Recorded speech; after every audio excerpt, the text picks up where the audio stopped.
Jusqu'à 13h, Côte-Nord. Attitude. Côte-Nord. Côte-Nord. Attitude. Jean Saint-Pierre et Tommy Auger en co-animation, votre émission d'actualité d'affaires publiques à Pure FM. Bonjour Tommy, bienvenue à l'émission. Hey, bonjour! On va un petit peu écourter l'intro ce matin parce que on a quand même plusieurs entrevues à vous proposer. Il y a quand même les relais pour la vie qui s'en viennent cette fin de semaine. Mm-hmm. On va en parler tant pour les activités prévues dans la nuit de samedi à dimanche pour Port-Cartier et dès demain soir dans la nuit. Ça commence à 7h demain soir derrière le cégep de Sept-Îles. Exactement.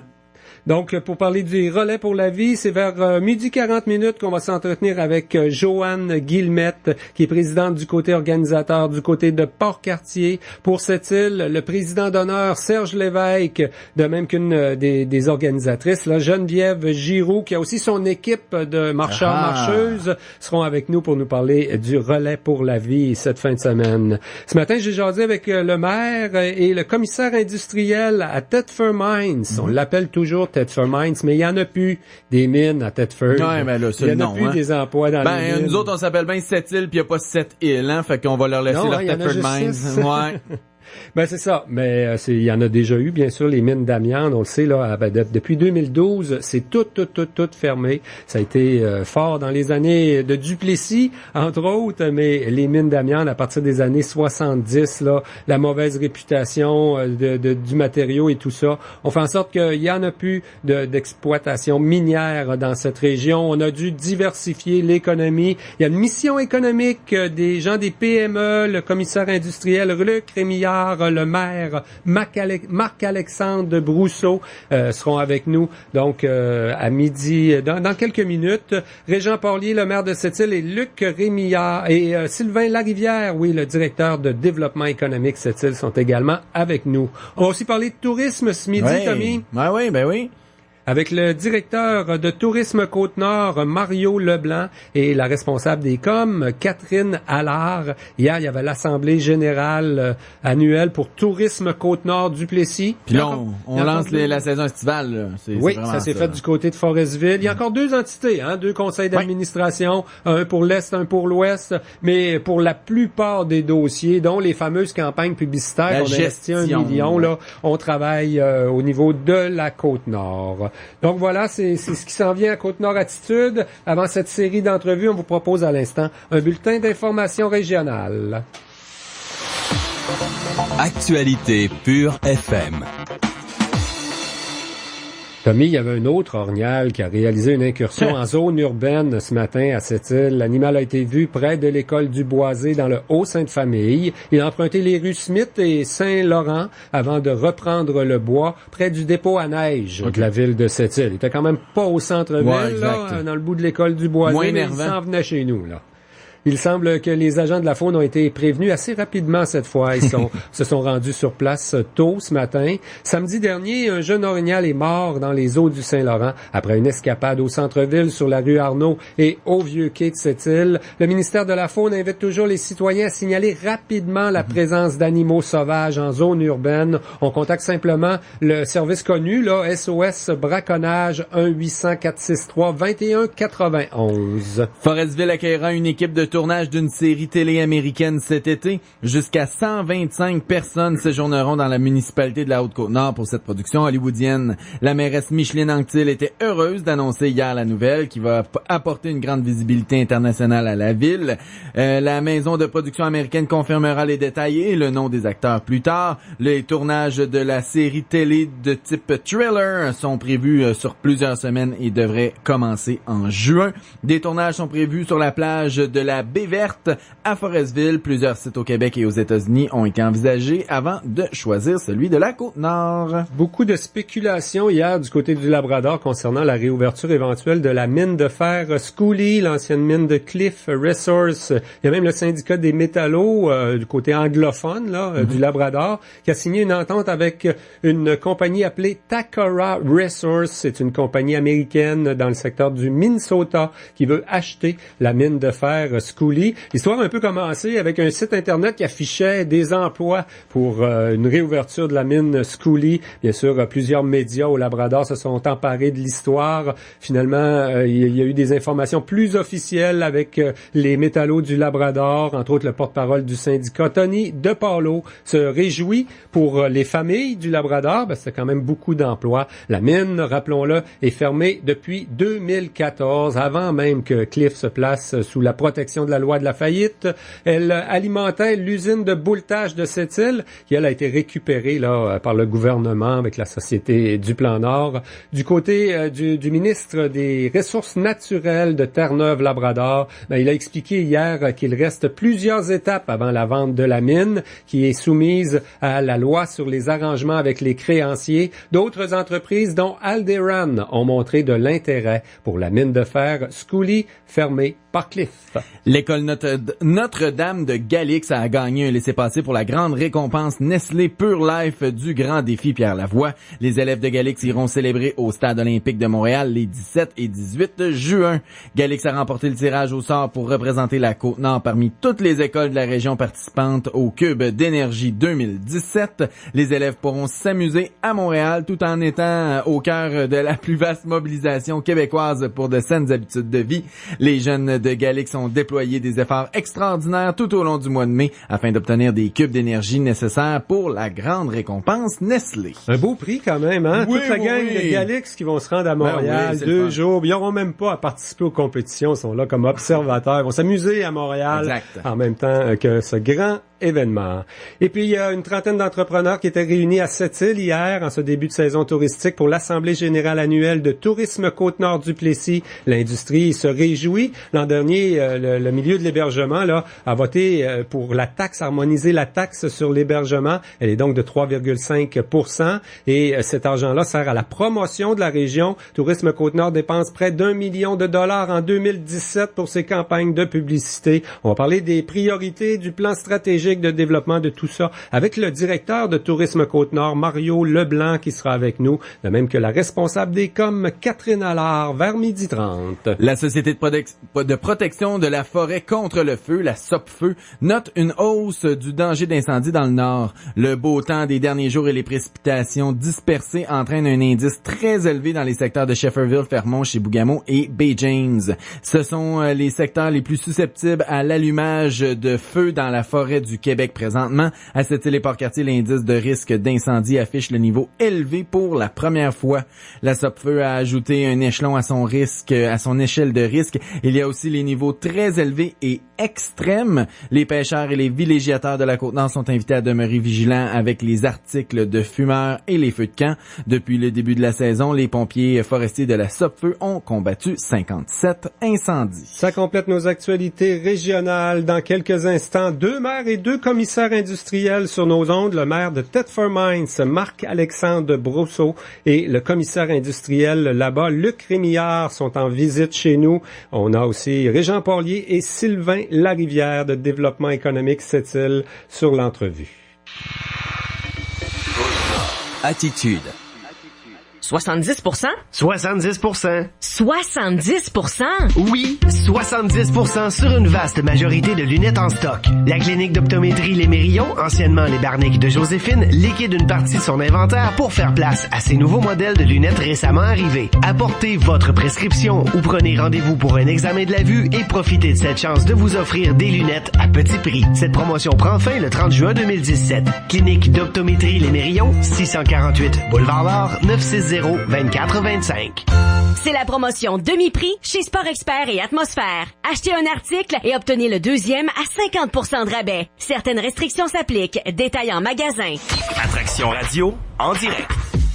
Je me trouve actuellement chez Rona Bois de construction du 164 Napoléon. Vous avez peut-être reçu votre circulaire, sûrement. Sinon, elle est disponible d'ailleurs sur Internet, très facile à trouver. Bref, dans cette circulaire-là, vous allez trouver plein de spéciaux à profiter, particulièrement samedi et dimanche. Là. Vous pourriez recevoir une carte cadeau de 10 %, même 15 %, peut-être même jusqu'à 20 %, tout dépendant des achats que vous faites. Le mieux, c'est de consulter la circulaire et de passer, bien sûr, faire des économies chez Rona Bois de construction. En plus, vous pourriez avoir plein de 1000 airmiles supplémentaires supplémentaires, parce que chez Rona, on a des miels Hermès aussi avec tout achat que vous faites. Donc, si vous grillez d'un des magnifiques barbecues Weber qu'on a sur place disponible, vous pourriez recevoir plein de miels Hermès en prime en plus. En plus, bien, de jeudi à samedi, on paye l'équivalent des taxes chez Rona de Poids de construction de Sept-Îles et de Port-Cartier aussi sur la peinture et teinture extérieure Sico, les portes et fenêtres La Flamme, le revêtement de vinyle extérieur Méton en commande spéciale et les bardeaux de toiture BP en stock. Évidemment, on a plein d'autres cadeaux, des cartes cadeaux que vous pourriez gagner. Vous pourriez même gagner vos achats Sico là, sur la peinture et teinture extérieure jusqu'à 6 gallons. Alors, le mieux, c'est de venir profiter de la grande vente dès maintenant chez Rona Bois de Construction. Une invitation du 94 ans. Jusqu'à 13h. Côte-Nord. Côte-Nord. Attitude.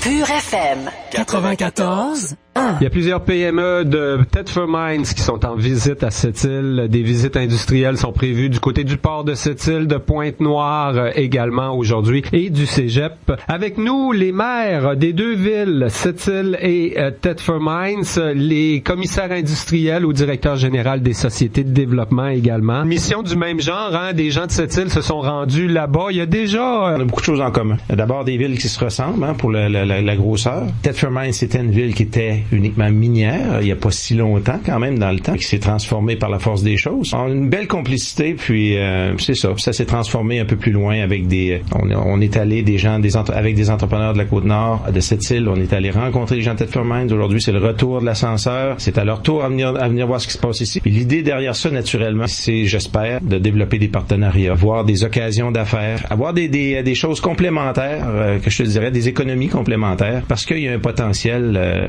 de part et d'autre. Souvent, on pense à aller à l'extérieur du pays pour aller trouver des gens avec qui faire des partenariats, alors qu'autour de nous, bien, on prend pas le temps de regarder. Ça arrive pas souvent quand même qu'on reçoit la visite d'un homologue, d'un maire d'une autre ville, dans une ville quand même éloignée à cette île. Il y a Denis Coderre qui est venu nous voir, hein, le maire de Montréal, qui était en tournée. Et là, on a Marc-Alexandre Brousseau. Bonjour, Monsieur Brousseau, bienvenue à cette île. Bonjour. Vous allez nous expliquer, là, nous, ce qui nous intéresse, c'est le côté mine, hein, de Thetford, mais ça s'appelle encore Thetford Mine, mais il y en a plus ben. Hein? Mais en fait, on pourrait enlever le S parce qu'il y en a plus du tout. Il y en reste une, ouais? Il y a plus du tout. Non, il y en a plus du tout depuis 2012. En fait, il n'y a aucune mine en opération chez nous. Les compagnies minières existent encore. C'est des grands propriétaires fonciers chez nous. Il y a encore des installations, mais il n'y a plus de mine qui opère. 2012, c'est quand même assez récent. Est-ce que il a fallu se structurer pas mal? On a déjà parlé du cas avec Monsieur Rémillard. Lui, c'est pas la première fois qu'il vient à cette île. Il est déjà venu nous donner une conférence devant les gens d'affaires. Mais on a réussi à se retourner de base sur un 10 cents quand même, parce que ça a dû être dur, là. C'est sûr qu'on l'a un petit peu vu venir, les fermetures de mines chez vous quand même, hein? Ouais, on avait plusieurs mines chez nous, puis ils ont fermé, ça a commencé dans les années 70, 80, 90, donc ils ont fermé une après l'autre. C'est ce qui nous a aidé vraiment à faire en sorte que notre économie soit pas trop abattue, parce que les fournisseurs des mines, qui étaient les autres employeurs chez nous, ont eu le temps de se revirer de bord, de chercher des nouveaux créneaux d'affaires. Donc, ils sont tous retournés de bord. Puis ensuite de ça, les mineurs qui perdaient leur emploi, mais c'est des travailleurs qualifiés qui avaient plusieurs années d'expérience. Et puis, il y en a plusieurs qui ont choisi de se partir des petites PME. Et puis, on les a supportés là-dedans. Puis ces PME-là, aujourd'hui, il y en a qui ont vraiment grossi puis qui s'est rendu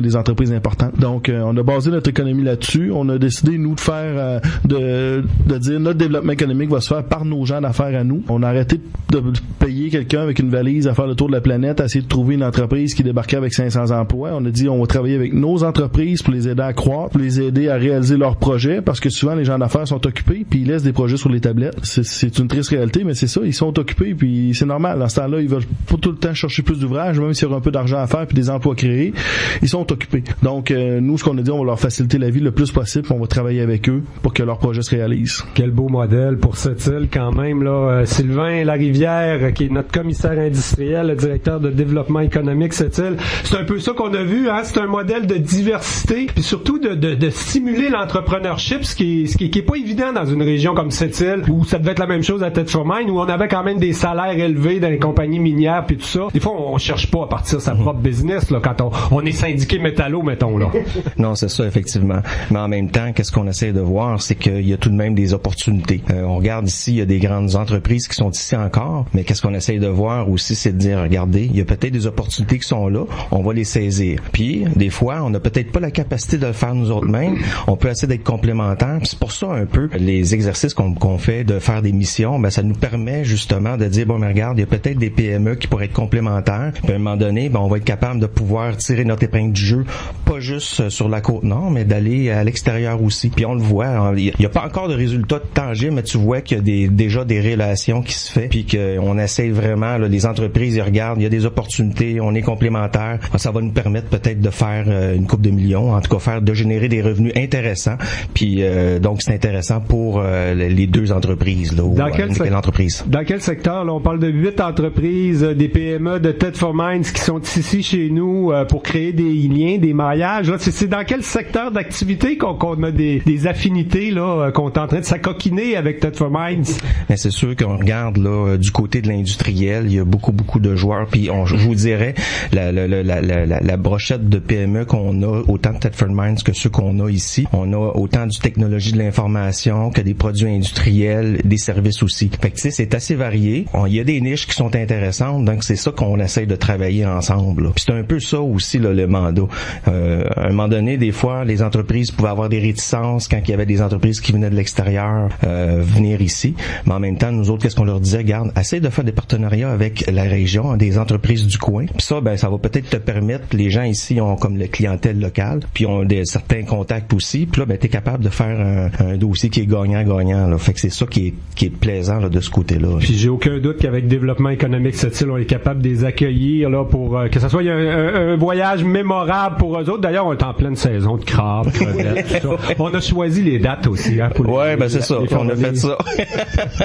Monsieur le maire Régent Porlier, il y a quand même des similitudes entre Thetford Mines puis cette île, mais il y a aussi des différences. Là. Nous, nos mines sont pas fermées, loin de là. On regarde quasiment tous les jours le prix du fer qui monte et qui descend. Là. On vit effectivement des difficultés par les cycles de l'industrie du fer, mais il reste que les emplois métallos, comme je disais, sont encore attrayants là, sur la Côte-Nord. C'est peut-être plus difficile de stimuler l'entrepreneurship ici? Oui, on a encore des emplois attrayants, puis on va en avoir encore. D'ailleurs, on sent une certaine reprise. Hein. On le sait, j'entendais hier la mine Scully, il y avait des gens intéressés, il y a des offres. L'usine de bouletage, il y a des offres. Donc, on sent qu'il y a une reprise, mais il faut aller au-delà de ça. Sylvain en a parlé, il y a des opportunités que d'ordinaire, on regardait pas, tout simplement. Aujourd'hui, mais on se dit, regarde, ces opportunités-là, puis le fait que l'économie a ralenti, ça nous a forcé quand même un peu à élargir. Ça fait longtemps qu'on parle de diversification. Il y a des occasions. C'est là que la complémentarité, nos entreprises, ils sont spécialisées dans certaines choses, mais les entreprises du côté de Thetford ont d'autres spécialités, puis de les mettre ensemble, le mixage de l'entreprise. D'ailleurs, il y en a qui ont gardé des contacts là, depuis le voyage à Thetford. Moi, je sais qu'il y a des gens d'ici qui continuent de parler aux gens de Thetford parce que il y a un volet de ce qu'ils font qui peut être fait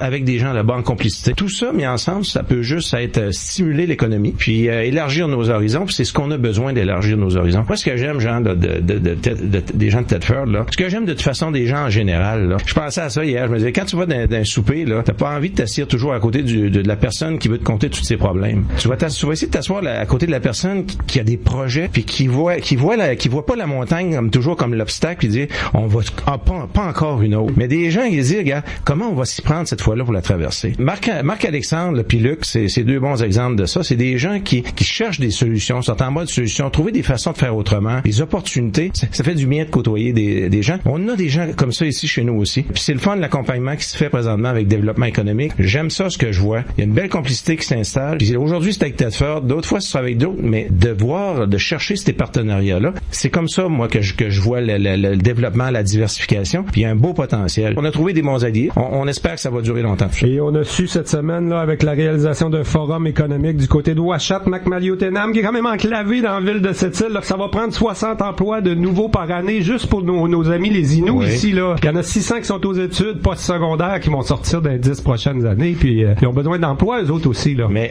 tu sais que ça change vite, hein? Cette île, on sait comment ça peut changer vite. Moindrement de reprise, puis je parlais tantôt, juste avant de rentrer ici avec un employeur, là, une entreprise dirait, Jean, je suis pas capable de trouver de personnel. Déjà, pas drôle. Puis pourtant, c'est pas c'est un bon travail là qu'il offre. Je suis pas capable de trouver de personnel. Comment ça se fait là, tu sais?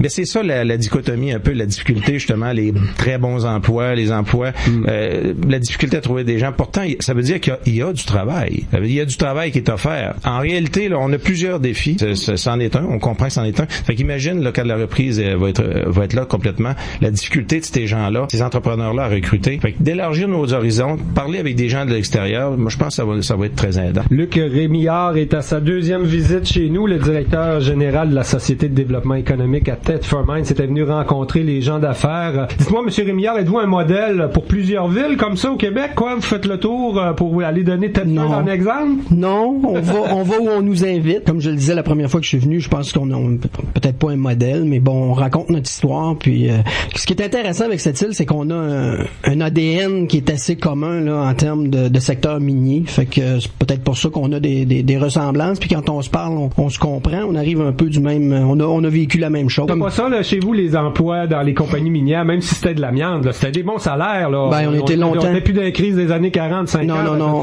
On a été longtemps avec les meilleurs salaires au Canada, même selon certaines études là, dans les grosses périodes. On avait notre secteur. On parlait des PME tantôt. On avait jusqu'à 90-95% de ces PME-là qui dépendaient directement du secteur minier. Et comme M. Brousseau disait tantôt, avec le ralentissement qu'on a connu, puis les fermetures des années 80, ça a commencé, fermeture du secteur minier. On avait jusqu'à une quinzaine de mines là, dans la région, 12-15. Ça a commencé au début des années 80, les fermetures, jusqu'en 2012. Et ce qui est intéressant, c'est qu'on a vu ces PME-là diversifier leur marché, donc se servir de l'expertise qui avait été développée dans le secteur minier pour diversifier les marchés, puis les marchés sur la planète, parce que là, présentement, nos entreprises qui continuent à offrir des services dans le secteur minier, mais sont en Afrique, sont en Europe, sont un peu partout. C'est comme ça qu'on a diversifié graduellement l'économie, puis que les PME sont venus en sous-traitance à ces entreprises-là qui donnaient, qui travaillaient sur d'autres marchés à l'extérieur. Puis comme on disait tantôt, tout est une question d'expertise. Puis ce qui est intéressant avec cette île, c'est qu'il y a une expertise. Nous, on a un autre genre d'expertise. Comme Sylvain le disait, si on peut mailler ces expertises-là, mais là, on vient d'offrir des packages qui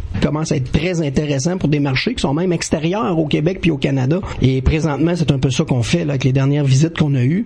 Des gens de chez nous sont venus visiter des entreprises ici, développer des contacts et voir les expertises qu'il y a. Puis quand ils sont venus à Thetford, c'est la même chose. Ils ont visité nos usines. Pour certains, ça a été des découvertes. Pour d'autres, ils faisaient déjà des petites affaires ensemble, mais ça s'est juste amplifié. Alors, c'est dans ce sens-là là, qu'on travaille. Alors, on a une partie du secret. Il faut garder son expertise, pas renier son passé. Non, je pense qu'on a développé exactement. Mines, il peut servir à quelque part, c'est de trouver où. Puis dans d'autres industries, parce qu'on s'est servi de l'expertise dans le secteur minier pour aller dans l'éolien, aller dans le secteur pétrolier, aller dans d'autres types de mines d'or, etc. Mais c'est ça que l'expertise, l'ingénierie, le savoir-faire, tu peux l'appliquer dans d'autres secteurs. Puis c'est exactement ce qu'on a fait dans la région. Puis l'expertise qui est développée ici, elle peut également servir dans d'autres secteurs, puis devenir moins vulnérable à une seule industrie. C'est juste ça le secret. Monsieur le maire Brousseau, ce sont des gens d'affaires qui sont avec vous ici aujourd'hui. Là, on parle de 8 PME qui sont représentés de Thetford qui sont à cette île. En même temps, on cherche des ententes gagnantes. Là. Tantôt, on faisait des farces, vous n'êtes pas en vacances, dans le fond. Là. Non, absolument pas. Absolument pas. Oui, c'est 8 entreprises quand même diversifiées qui sont ici aujourd'hui dans plein de secteurs d'activité différents. Et puis, je pense que le terme gagnant est vraiment très important. On vient pas ici pour faire de business au détriment de personnes. On vient ici parce qu'on pense qu'il y a des relations d'affaires qui peuvent être créées et qu'il peut y avoir des business qui se fassent dans les deux sens. Donc, c'est important de le retenir parce que M. Rémillard le disait, je pense qu'au fil des années, par la force des choses, nos entreprises ont dû diversifier leur marché, tant au niveau géographique qu'au niveau des créneaux d'affaires qui ont su développer. Ça fait qu'on a certainement des entreprises qui peuvent être complémentaires. On est capable de parler le même langage, on est capable de se comprendre. Ça fait que si ça permet à des entreprises de cette île d'aller chercher des parts de contrats qui présentement laissaient à d'autres parce qu'il n'y avait pas l'expertise de faire, puis ça peut être une entreprise de chez nous qui se joint à eux maintenant pour faire ces contrats-là, ben tant mieux. Puis dans les marchés ici, puis comme nous, nos entreprises vont marcher un peu plus naturel vers le nord-est des États-Unis, mais peut-être qu'il y a certaines portions des deals qui se faisaient qu'on n'était pas capable de faire nous-mêmes, qu'on est peut-être capable de faire avec des entreprises ici, avec l'expertise qu'ils ont. C'est ça, on a des marchés qui sont différents, on a des entreprises qui sont différentes. Ben tant qu'à travailler avec le voisin, pourquoi pas que le voisin avec qui on travaillerait, ça serait cette île. Hein? À l'ère moderne, où est-ce qu'on est aujourd'hui, les voisins, c'est pas la distance qui nous sépare qui fait en sorte qu'on n'est pas des voisins, parce qu'on est en concurrence avec toute la planète. Là. C'est à peu près les mêmes objectifs du côté de cette île. Il y a plusieurs gens d'affaires qui vont accueillir ces gens-là là, dans leur entreprise aujourd'hui. Oui, puis je peux te dire que c'est une belle dynamique. Lorsqu'on est allé à Thetford, Abbotsford, puis en revenant, on s'en parlait. Les gens étaient enthousiastes, avaient fait des belles rencontres, avaient vu des belles choses, puis je suis convaincu que ça va être la même chose ici au retour. Une chose là que je pense qu'il faut voir au-delà de ça, l'économie est en train de s'en remonter. Et l'erreur faut pas faire, c'est de retomber dans les mêmes traces. C'est-à-dire d'oublier de travailler sur toutes ces opportunités-là. En se disant, bon, ben, le travail est revenu au niveau de l'entreprise minière, on s'assoit là-dessus, ça serait la pire erreur. Et d'ailleurs, on a payé plusieurs fois pour cette erreur-là, de dire, ben, on se fie juste là-dessus. Aujourd'hui, on est en train de mettre en place quelque chose pour nous amener à une vraie diversification. On sème la graine, on travaille avec des partenaires, on a un potentiel qui est là, qui est clair. Il faut aller au bout de ça, élargir nos horizons. Puis moi, je suis convaincu que ça va être un très beau complément à ce qui se passe au niveau minier. Puis qu'un jour, ben justement, Luc en a parlé là tout à l'heure, des entreprises qui développent des marchés plus juste locales. Là. On a des bancs d'essais extraordinaires ici avec la grande industrie. On peut développer de l'expertise qu'on peut exporter. On a qui le font, mais on n'en a pas assez qui le font. Eux, ils l'ont fait par la force des choses. Je dirais leur réseau d'entrepreneurs là, est devenu de plus en plus international. La dynamique aussi que ça crée dans un milieu. Eh bien, on va vous souhaiter un bon séjour, une bonne mission à cette île. Régent Parlier, Sylvain Larivière de cette île, Marc-Alexandre Brousseau, maire de Thetford Mines, Luc Rémillard de la SDA. Un gros merci pour votre passage à notre émission Côte-Nord Attitude. Merci. Jusqu'à 13h. Côte-Nord. Côte-Nord. Attitude. Faire entretenir son véhicule Ford ailleurs que chez Ford? Pas si vous voulez que ce soit bien fait du premier coup. Avec le plan, obtenez un changement d'huile et de filtre, la vérification de la batterie, une fiche d'inspection détaillée et une inspection jusqu'à 83 points par des techniciens Ford qui combinent 1 million d'heures de formation. Parce que répéter, c'est agaçant. Parce que répéter, c'est agaçant. Parce que répéter, c'est agaçant. Le plan, l'entretien bien fait du premier coup. Visitez serviceford.ca pour les détails. Pour les détails. Attraction radio en direct. Avec l'arrivée du beau temps, arrive le camion rempli de portes et fenêtres laissées au prix du manufacturier chez Rona Bois de Construction de Sept-Îles. C'est là que je me trouve présentement au 164 Napoléon. Écoutez, venez voir ça. C'est assez incroyable les économies qu'on vous propose aujourd'hui jusqu'à samedi. Mais faites ça vite là, pour les portes et fenêtres. C'est premier arrivé, premier servi. On ne niaise pas avec ça d'ailleurs. Des prix réellement dérisoires en plus. On paye jusqu'à samedi l'équivalent des taxes chez Rona Bois de Construction de Sept-Îles et de Port-Cartier sur la peinture. La teinture extérieure Sico. Les portes et fenêtres La Flamme également. Le revêtement de vinyle extérieur Metten en commande spéciale et des bardeaux de toiture BP en stock. Vous pourriez gagner l'équivalent de vos achats chez du côté de la peinture et teinture extérieure Sico jusqu'à 6 gallons. Et bien sûr, pour d'autres économies, regardez votre circulaire que vous avez reçu par la poste. Sinon, simplement, allez voir sur le site internet de Rona. La circulaire est très facile à trouver. On a des représentants sur place et il y a aussi de la liquidation 50% et plus sur plein de trucs. Venez voir ça au 164 Napoléon chez Rona Bois de Construction. Une invitation du 94.1 Pur FM. Côte-Nord. Attitude. Pur FM 94.1. Tommy, on va parler de tourisme dans les prochaines minutes à notre émission. La saison est bien lancée, hein? Ça s'est fait du côté de Forestville. Les chanceux, ils vont avoir un film avec des vedettes de Hollywood. Mais c'est pas pour ça qu'on a fait le lancement par là. Et hier, il y avait l'Assemblée générale également du côté de Tourisme Côte-Nord Duplessis. Quand même une trentaine de personnes de l'industrie qui étaient réunies à cette île. Pour nous en parler, on a le directeur de Tourisme Côte-Nord, Mario Leblanc, et la responsable des communications, Catherine Allard. Catherine, t'es pour les deux, hein? Tu fais les coms pour toute la côte et pour Duplessis. Absolument. J'ai le grand bonheur de travailler pour Tourisme Côte-Nord en général. Alors, faire les communications et les relations publiques pour l'ensemble de la Côte-Nord. Et on l'a vu encore hier, il y a encore 2 assemblées générales, donc il y a encore 2 associations touristiques régionales pour l'Est et l'Ouest de la Côte-Nord. L'assemblée d'hier, ça regroupait surtout les gens, les entrepreneurs qui sont dans la région du comté de Duplessis. Monsieur Leblanc, est-ce que c'est toujours souhaitable de rester ça comme ça, là, des structures avec 2 conseils d'administration? On va continuer comme ça? Oui, pour l'instant, c'est pas à l'agenda de parler de fusion de 2 ATR. Je dirais que ça fonctionne bien. Les 2 équipes sont de plus en plus intégrées. Comme on vient de le dire, Catherine s'occupe des communications pour les 2 ATR. Le marketing est intégré. Il y a un seul directeur pour les 2. Il y a un seul directeur pour les 2. De plus en plus d'interactions et de déplacements de l'ensemble de l'équipe sur l'ensemble du territoire. C'est un beau milieu. Il y a personne qui a tiré trop la couverte de son bar. Faudrait que le directeur s'installe à cette île. Non, on le veut à Bécomo. Il a toujours été là. Non, ça n'a pas joué ça. Ça s'est bien passé. Puis, bon. Je m'entends entre les deux. Ça fait que là, je me promène. Hier, il y avait l'Assemblée générale du côté de cette île. On s'est rappelé quand même un bon coup de 2016, on peut dire ça comme ça, la taxe d'harmoniser la taxe sur l'hébergement. Ça, c'est clair, ça va apporter plus d'argent pour nos campagnes publicitaires, pour bien faire connaître la Côte-Nord aux visiteurs potentiels, hein? Absolument. Puis en fait, ça harmonise le prix. Donc, cette taxe d'hébergement-là est harmonisée maintenant sur l'ensemble des lieux d'hébergement au Québec. Donc, ça, c'est très bien aussi. Effectivement, ça permet d'avoir un grand levier pour le développement et le marketing. Cette fameuse taxe, est-ce que les gens ont pris l'habitude ou ne le voient plus dans leur facture comme c'est maintenant harmonisé? On voit que c'est toujours la même chose. Est-ce que maintenant, c'est rentré dans les habitudes des gens? Ben, au niveau là, toutes les régions du Québec ont la même taxe. Déjà, c'est un avantage. Puis, beaucoup de régions dans le monde le font aussi. Moi, je pense que c'est rendu un acquis pour un touriste d'avoir une taxe d'hébergement. Et surtout que cette taxe-là est exclusivement dédiée à la promotion et au développement.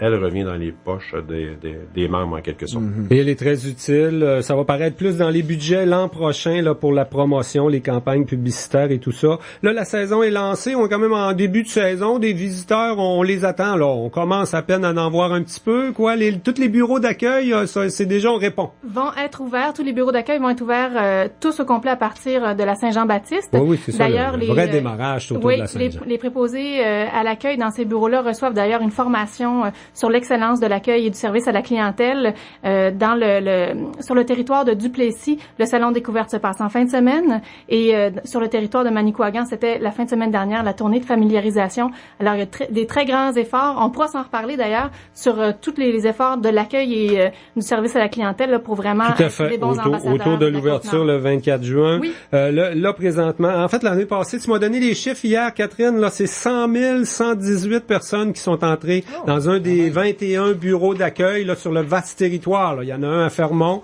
les autres sont sur le littoral entre Tadoussac et Blanc-Sablon. C'était quand même une hausse de 8% du nombre de visiteurs l'an passé. On souhaite que ça continue comme ça là, de progresser. Monsieur Leblanc, l'industrie touristique, elle est en croissance d'année en année. Il faudrait l'accélérer, quoi, la croissance? Ah, ben, c'est clair qu'on veut l'accélérer. Puis, on en parlait hier dans l'Assemblée générale. Le gouvernement du Québec, à travers toutes ces mesures qu'il a annoncées dernièrement pour l'industrie touristique, c'est plus de 300 millions. Ça fait qu'il n'y a jamais eu tant d'argent pour le développement de l'offre touristique. Et nous, on a quand même un très bon potentiel. Il est encore, je pense, un peu sous-exploité. Fait que oui, effectivement, oui. Je veux savoir, parce qu'on fait de la promotion pour les gens, peut-être de l'extérieur de la région, pour qu'ils viennent nous visiter. Est-ce qu'on fait des efforts pour que nos propres gens de la région visitent notre région? Je parle tellement souvent à des gens qui ont jamais été à Natashquan, qui ont jamais été en Basse-Côte-Nord. Est-ce qu'on fait les efforts nécessaires pour ça? Absolument. C'est pour ça d'ailleurs que la formation en accueil et service à la clientèle est offerte à toutes les entreprises, qu'elles soient touristiques ou non. Donc ça, on l'offre, Tourisme Côte-Nord l'offre à toutes les entreprises qui souhaitent la recevoir. C'est pour ça aussi qu'on fait un guide touristique officiel de la Côte-Nord. Les gens peuvent se le procurer soit en téléchargeant sur le site web ou en venant au bureau d'information touristique partout sur la Côte-Nord ou encore au bureau de Tourisme Côte-Nord. Donc, il y a plein de moyens de venir le chercher et de le lire. Et c'est un des outils pour devenir un ambassadeur de la région.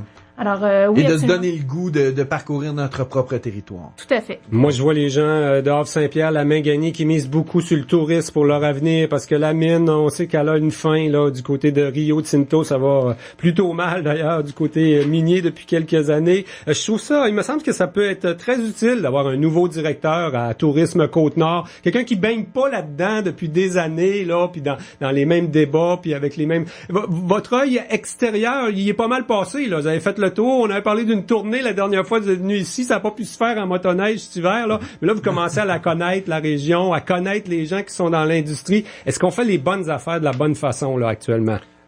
Bien, il y a des choses qu'on fait très bien, ça c'est clair. Il y a des choses qu'on va améliorer. La tournée, je l'ai pas encore finie. Ah non? C'est un grand territoire, hein. Ouais. Mais je me suis donné jusqu'à l'automne parce que vous avez manqué votre coup en motoneige. C'était le temps d'y aller en Basse-Côte. Je vais y aller en Basse-Côte au mois de septembre. C'est prévu. Puis cet été, je vais faire le circuit du Grand Nord. Mais par exemple, on parlait d'accueil tantôt. Une affaire qu'on va amener à changer, c'est qu'on parlait de tourisme intra. Là. Évidemment, quand on parle de quelqu'un qui part de Tadoussac à Allen à Tashquan, c'est un voyage. Ah ouais. Et là, Tadoussac, cette année, on va dans la maison du tourisme à Tadoussac, on va avoir une meilleure visibilité de la Côte-Nord. Oui, c'est 30 000 visiteurs, 30 à 35 000 personnes qui passent au bureau d'accueil. Mais il y a aussi les gens de la Côte-Nord qui peuvent aller chercher de l'information. On fait l'expérience, on va voir ce que ça va donner. Oui. Puis on va avoir une grande c'est le gros visibilité. défi, je pense, M. Leblanc, d'attirer 500 000 visiteurs aux Escoumins à Tadoussac, c'est facile. Là, ils sont proches de Québec, c'est au centre, le Saguenay-Lac-Saint-Jean est populaire, on peut transiter par là. Mais les amener jusqu'à Sept-Îles, Natashquan, Basse-Côte-Nord, c'est un gros défi quand même, ça. C'est un défi dans le sens aussi que ça prend plus de journées de congés ou de vacances. Ouais. Mais je pense aussi qu'on a des efforts à faire pour... moi, j'ai parlé hier dans l'Assemblée générale, il y a des campagnes de promotion plus ciblées, peut-être de niche qu'on pourrait faire, parce qu'il y a des produits qui sont méconnus, y compris des gens de la Côte-Nord, mais aussi de l'extérieur. Puis, la notion d'être loin, je pense qu'il faut travailler là-dessus pour changer cette perception-là. C'est quand même... On se pose pas la question quand on va vers le sud, à partir de Québec ou de Montréal, pour faire 10-12 heures de route pour aller sur la côte est américaine. Je l'entends pas, moi, me dire que c'est loin. Mais c'est la même distance venir ici. Vous devez surveiller de très près tout le dossier des prix des billets d'avion, parce que ça va, si les prix sont réajustés, il y a des aides financières qui sont données par le gouvernement, ça va complètement changer la donne pour le tourisme aussi. Nous autres, on va déposer un mémoire, on va être présents dans ces consultations-là. On a eu des discussions avec des élus à cet effet-là. Puis, mais il y a déjà des stratégies. Moi, il y a des membres qui me disent, il y a quelques années, on allait chercher nos touristes à l'aéroport à Québec ou à Montréal.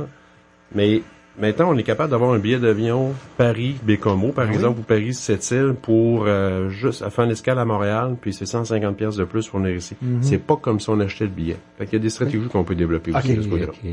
Et puis, là, c'est ça. La saison est lancée quand même là pour un certain temps. Nos campagnes publicitaires, je pense qu'on mise toujours sur les baleines. Je pense que c'est ça notre force. Il y a deux types de gens qui viennent sur la Côte-Nord, ceux qui viennent un peu contempler les baleines, puis ceux qui sont plus amateurs de plein air aventurier, mais ils veulent bien y avoir une baleine pas loin du kayak aussi. Je pense qu'on mise sur les bonnes choses. On répète un petit peu les mêmes thèmes publicitaires en changeant les messages à chaque année. Mais on a un bon filon, la route des baleines, c'est ça, hein? Mais entre nature et démesure, c'est vraiment ce qui décrit la Côte-Nord.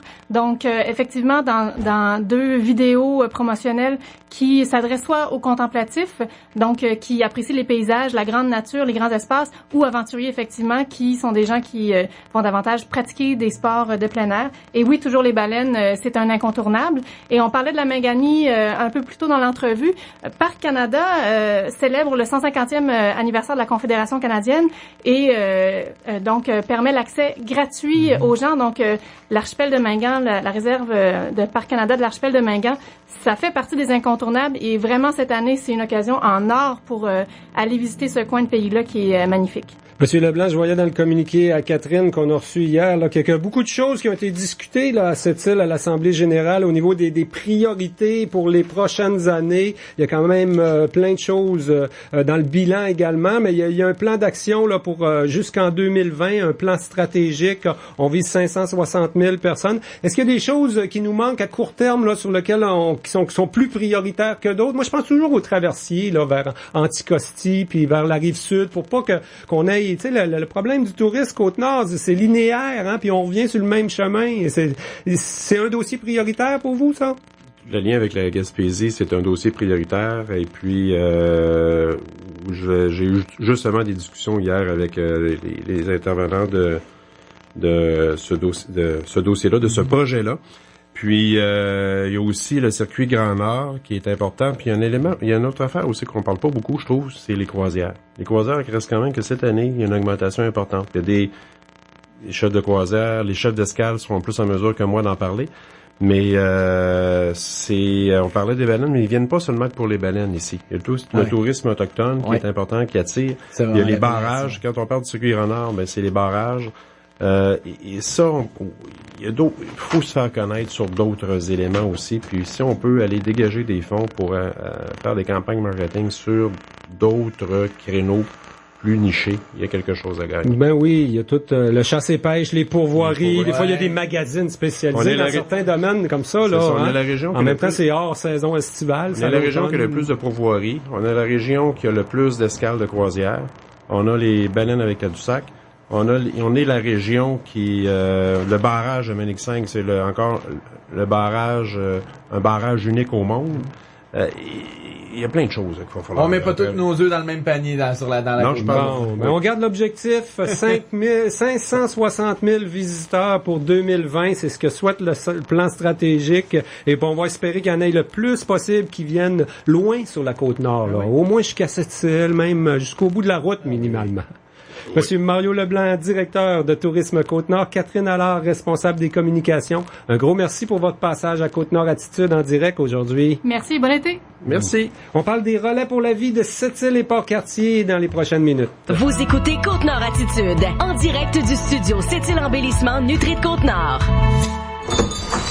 Bonjour, ce serait pour un bouquet de fleurs. Vous êtes à la bonne place, mon cher monsieur. Bon, ben, rien de trop romantique, là. C'est pour Yves, mon agent d'assurance. Ouais, n'est ça, hein? Vous êtes le 3e aujourd'hui. Et ils doivent être bons en fougère. À ce qui paraît, ils sont pas chers. Puis, ils donnent des maudits bons conseils.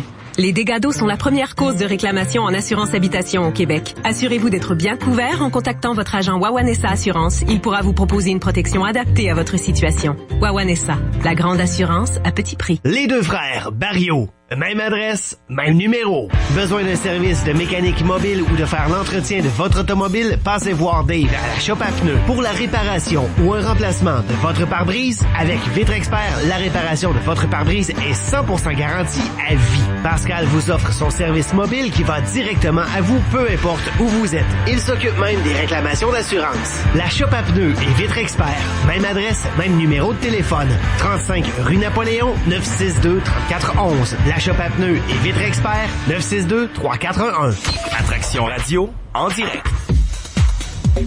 En direct de chez Rona, boîte de construction du 164 Napoléon. Là, depuis tantôt, j'étais à l'intérieur. Je me suis dit, je vais toujours bien aller voir ce qu'il y a à l'extérieur présentement parce que c'est le camion plein à craquer de portes et fenêtres laissé au prix du manufacturier qui est de retour. Il est dans la cour et il y a déjà pas mal de stocks de parties, mais il y a encore plein de fenêtres et de portes disponibles. Et quand je parle d'économie, là, c'est assez exceptionnel. Écoutez, une porte principale extérieure là, pour à peu près 200 $, entre 200 et 300 $. Porte principale extérieure, là, c'est quand même. Donc, c'est vraiment pas cher. Les fenêtres, là, peu importe les grandeurs, il y en a de tous les styles. Il y en a des carrelées, il y en a des pleines, il y en a des blanches, il y en a des chocolats, il y en a des noirs. C'est le moment par excellence d'économiser et de refaire une beauté, de refaire un petit job esthétique là, à votre maison. Donc, des fenêtres neuves, vraiment pas chères. C'est le moment de changer vos fenêtres, vos portes également et de faire plein d'autres économies partout en magasin chez Rona Boîte de Construction de Sept-Îles. Également du côté de Port-Cartier. Il y a plein d'économies pour vous. On vous attend chez Rona Boîte de Construction du 164 Napoléon à Sept-Îles. Une invitation du 94 ans. Jusqu'à 13h. Côte-Nord. Côte-Nord. Attitude. Pur FM. 94.1. Ben, Tommy, on va fusionner les deux entrevues qui nous restaient à cette émission Côte-Nord Attitude, puisqu'ils concernent tous les deux le relais pour la vie. Il y a les deux événements cette fin de semaine, hein. Dès demain soir. Il va y en avoir du monde qui vont marcher. Oui, du côté de Sept-Îles, c'est à la piste Guillaume Leblanc derrière le cégep demain. Donc, dans la nuit de vendredi à samedi. Du côté de Port-Cartier, c'est dans la nuit de samedi à dimanche. C'est Joanne Guillemette qui est présidente du comité organisateur pour le relais pour la vie à Port-Cartier. Bonjour. Madame Guillemette.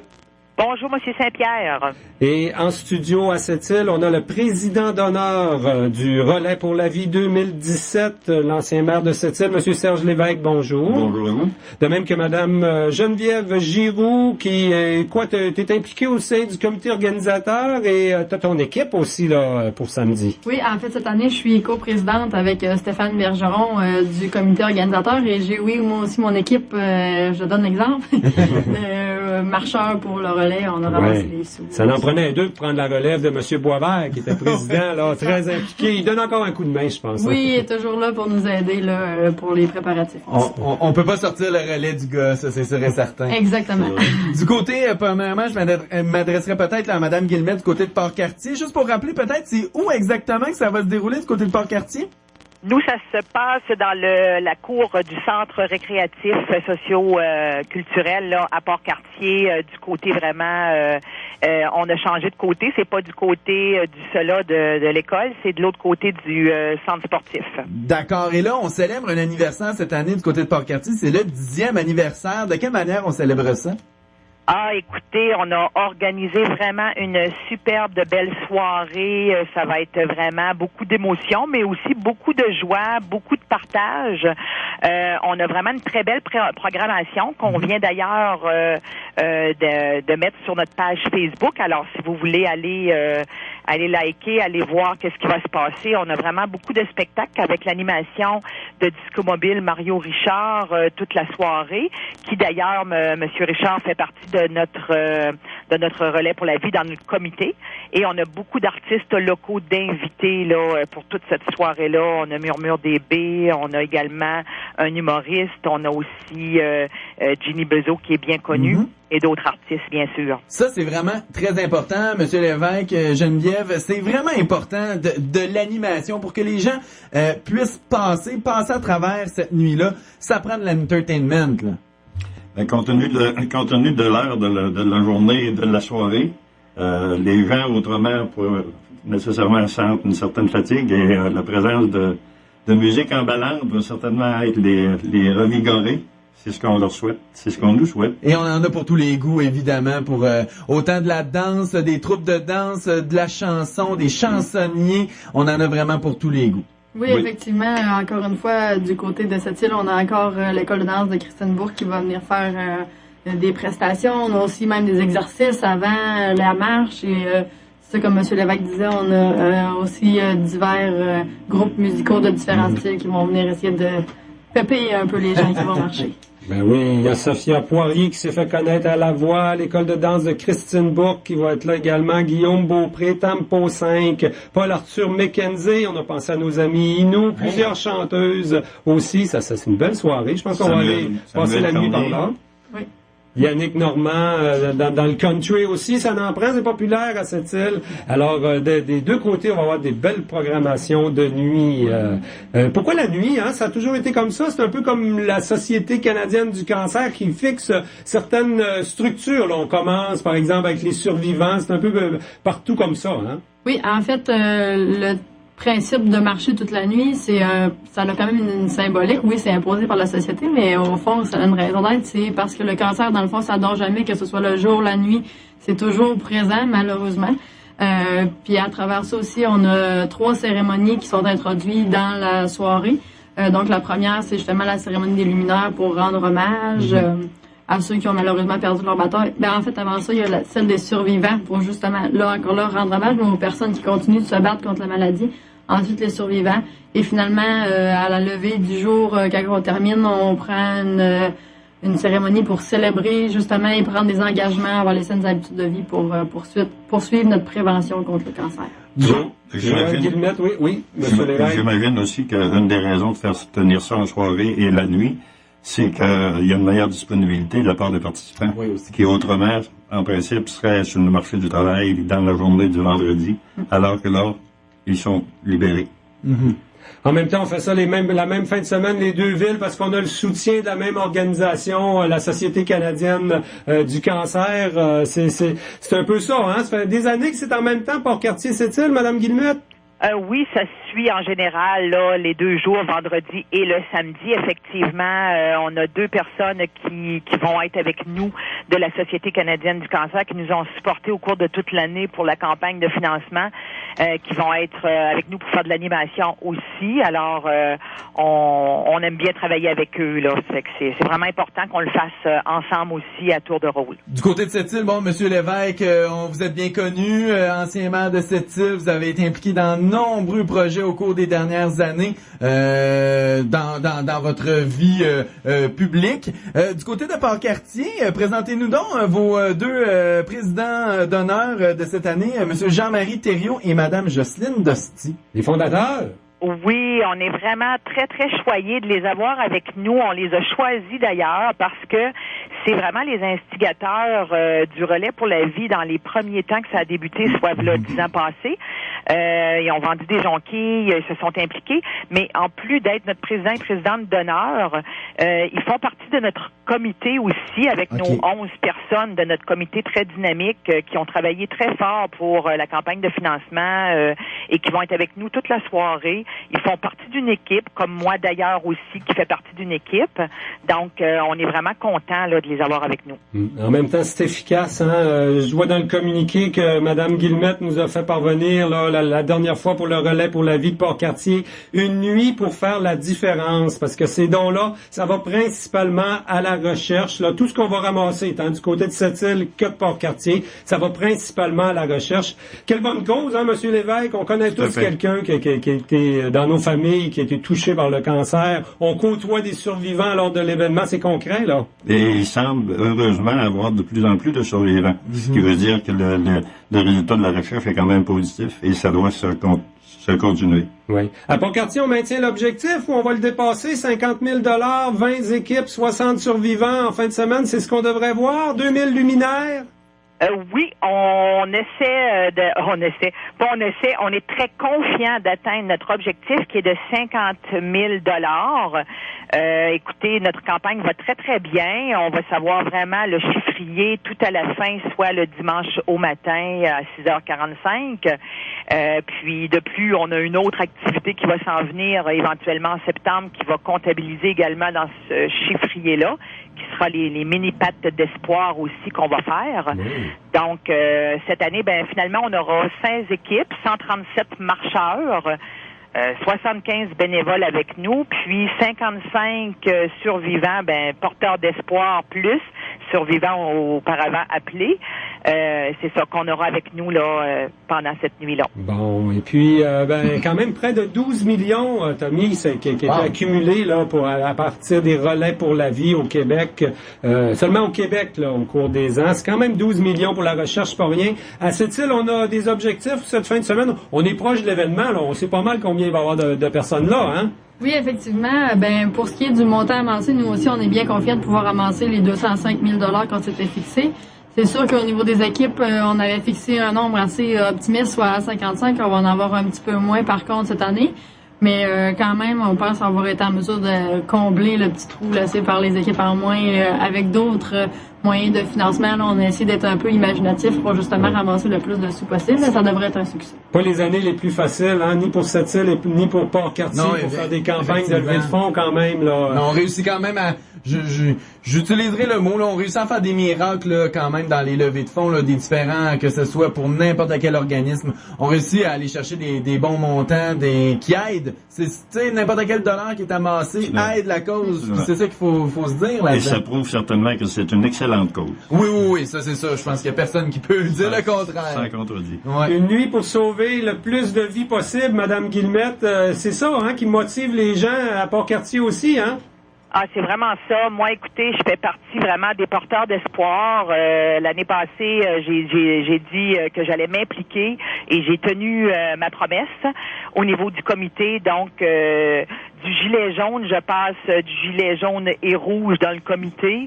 Et effectivement, on veut se tenir la main, garder espoir, puis donner espoir aux gens qu'il y a vraiment du beau travail de fait et que cette soirée-là va être pour eux, avec les accompagnateurs, puis avec tous les gens qu'on va recevoir avec nous, qui vont venir nous trouver pour nous encourager aussi.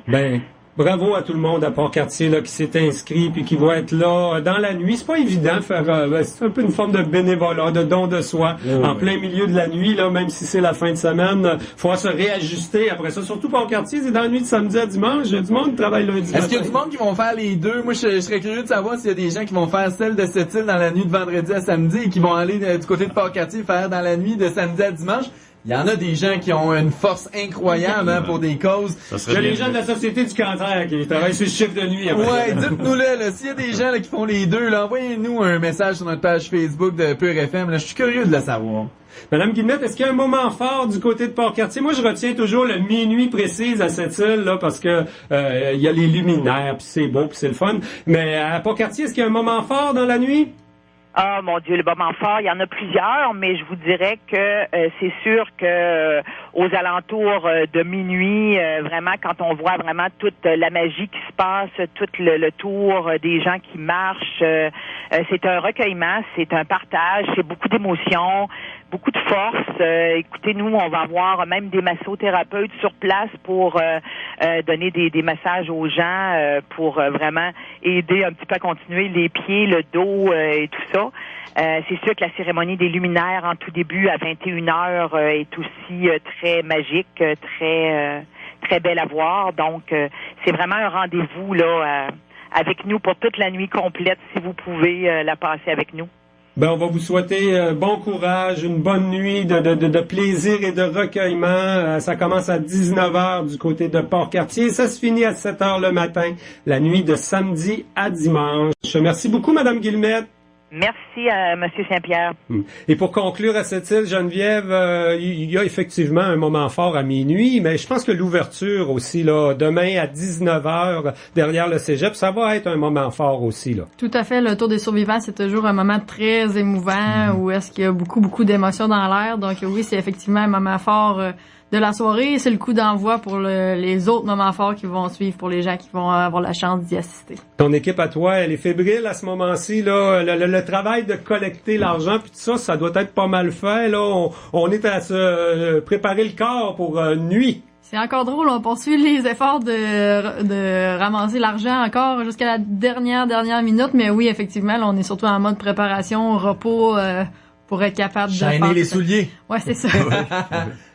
Nous, je voudrais juste rappeler que Cogeco TV là, est présent pour prendre des images là dans l'événement de Sept-Îles. Donc, vous pourrez voir ça là, sur les ondes là, très bientôt. C'est une coutume chez nous. On se donne comme mandat là, d'être là chaque année. Ça nous fait toujours plaisir de prendre des images et d'immortaliser sur vidéo ce bel événement. Ben, on vous rappelle que c'est dès demain soir, 19h du côté de Sept-Îles. À Port-Cartier, c'est samedi soir. Monsieur Lévesque, il n'y a pas juste les honneurs. Quand on accepte une présidence d'honneur, il y a aussi le travail qui va avec. Là. Vous allez marcher toute la nuit, vous aussi? Non, je vais être honnête. Je vais marcher, mais pas toute la nuit. OK, mais quand même, le travail a été fait. Là, si Geneviève nous dit qu'on est sur la bonne voie pour atteindre l'objectif, c'est parce que le président d'honneur a fait sa part. Ben, il va y avoir quelques petites tâches de moindre envergure, mais je vais être présent. Servez des toasts le matin? Oui. La fameuse toast. La soupe, le café. Ben, bravo et bon courage à tous ceux qui vont marcher pour la vie, le relais pour la vie cette fin de semaine. Merci beaucoup pour votre passage en studio. Merci à vous. Merci. Attitude. La liquidation du 460 Place du Commerce, toujours à l'affût de nouveautés, est en pleine expansion. Nouveaux produits, nouveaux prix. 5% de rabais sur tout en magasin, sauf sur les appareils électroménagers. Et maintenant, nous avons pour vous des douillettes, des draps, des rideaux de douche, rideaux de maison. Avec le paiement accordé, venez en profiter. Situé au 4 Place du Commerce. La liquidation, le plus grand magasin sur la Côte-Nord et le moins cher. Toute concurrence confondue. Imaginez votre voyage de rêve.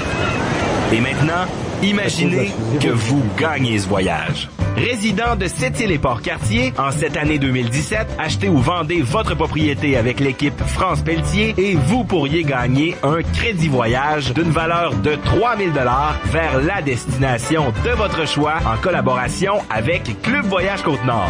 Détails et règlements auprès de l'équipe France Pelletier. 88 968 88 87 ou 88 766 88 88. www.francepelletier.ca. Ben, Tommy, ça complète notre émission et notre semaine de travail à Côte-Nord Attitude. Les entrevues réalisées cette semaine seront disponibles via Facebook de Pure FM à compter de demain. Toi, tu complètes ta saison de travail du côté de Cogeco. Les derniers tournages se font cette semaine. Exactement. Mais écoutez, là, cette semaine, j'ai un reportage sur des jeunes de l'école Dominique Savio de Pentecôte qui ont écrit des livres. Ils ont écoulé 470 copies de leurs livres Vraiment une super de belle histoire pour 4 jeunes de Rivière-Pentecôte. Et on n'oublie pas les relais pour la vie cette fin de semaine. On va être présent pour vous en faire peut-être un compte-rendu à nos actualités, à nos émissions d'affaires publiques en début de semaine. Au revoir tout le monde. À la prochaine.